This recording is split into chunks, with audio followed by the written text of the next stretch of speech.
Hey guys, welcome back to my channel. অনেক দিন পর আজকে কিন্তু আমি মিনি ব্লগ নিয়ে চলে এসেছি। আমি শর্টসই ছাড়ি সচরাচর, আগে কিন্তু আমি ব্লগ ছাড়তাম। আজকে মনে হলো যে আপনাদের জন্য একটা মিনি ব্লগ করা যেতেই পারে, শর্টসের উপর দিয়েই তো যাই। আজকে দেখতে পাচ্ছেন এই মুহূর্তে কিন্তু আমি দাঁড়িয়ে রয়েছি আমাদের বর্ধমান থেকে একটু দূরে। এই জায়গাটার নাম হচ্ছে আমাদের গোপালনগর বা গোপালপুর কিছু একটা আছে, যাই হোক, মানে কুন্তির সাইডে, মগরা কুন্তির মাঝামাঝি। ডিস্টেন্সটা হচ্ছে আমাদের বর্ধমান থেকে প্রায় 1.5-2 ঘন্টার মধ্যে হবে। আজকে আমি এখানে এসেছি একটা প্রমোশন শ্যুট করতে, বিজনেসের পারপাস। দেখতে পাচ্ছেন এই যে আমাদের মেশিনটা দেখুন, একটা মেশিন দেখতে পাচ্ছেন, এটা কিন্তু হচ্ছে আমাদের বাতাসার মেশিন। এই যে মেশিনটা দেখতে পাচ্ছেন এত লম্বা, প্রথমে শুরু করে দিয়েছি দেখুন। এটা আমাদের একটা সিলিকন বেল পেপার, এই যে এটা বেছানো আছে, এটা হচ্ছে আমাদের সিলিকন বেল পেপার।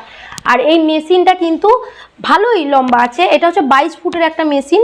আর এই যে এখানে আমাদের দিদি দেখুন, এই যে বাতাসা প্যাকেজিং করছে, মানে এত বাতাসা একসঙ্গে আগেকার দিনে হাতে তৈরি হতো, এখন কিন্তু মেশিন দ্বারা তৈরি হচ্ছে।